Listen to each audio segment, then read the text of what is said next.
Hello, House District 13. This is your State Representative Neil Hayes coming to you with our weekly video update. Man, it's been a wild couple of weeks. It's been 2 weeks since we had our last video update. That's because we've been in deadline week. So deadline week's the last 2 weeks to get Senate bills off the House floor. Man, it was just crazy. So I want to reach out today and want to give you a quick update on where things stand as we head into the final couple weeks of session.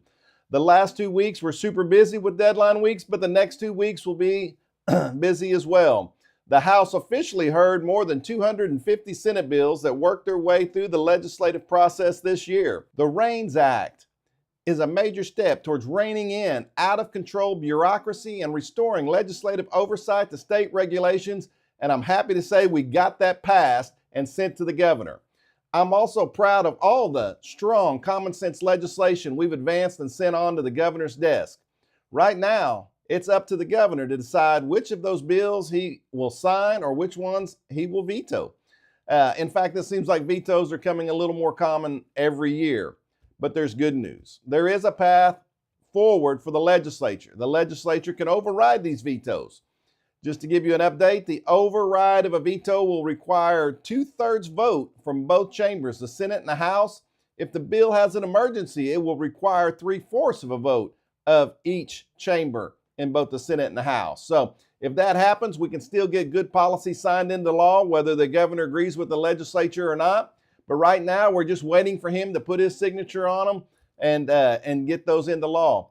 Now that we've finished hearing all third reading on the bills, we will now hear House bills that have passed out of the Senate but had amendments or changes to them. They are now back in the House. We will vote to accept or reject those changes.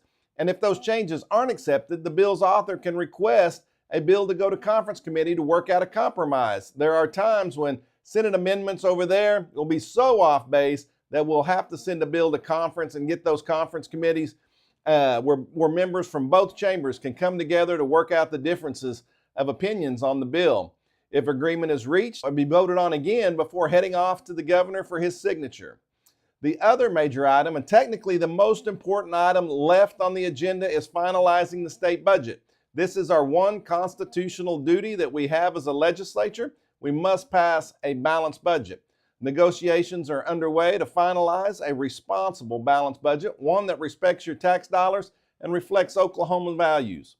Actually, to be honest, I think we have an agreement with the Senate and the governor as of late last night, early this morning, and that agreement, one which will include a tax cut. I'm pretty sure you guys have heard all about the governor's half and a path.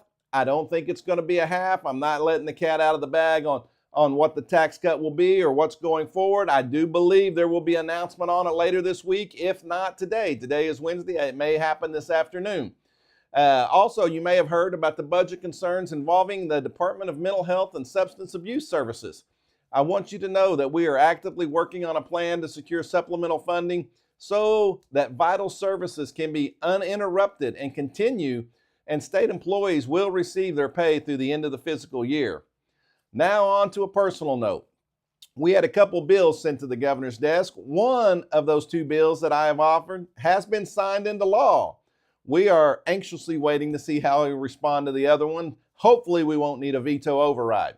We also had students from Muskogee Middle School here at the Capitol for History Day last week. Also, I was proud to stand with Representative Snead to honor a Muskogee 95-year-old Korean War veteran, Muskogee native Daniel Chipkauskas is our Veteran of the Week. Man, what a story he could tell. There's only a couple weeks left, but know that we are working hard here in these final weeks. And I greatly appreciate you letting me represent you and be your voice here at the state capitol. Until next time, may God bless you, your family, and the great state of Oklahoma, and you guys have a great weekend. See you next week.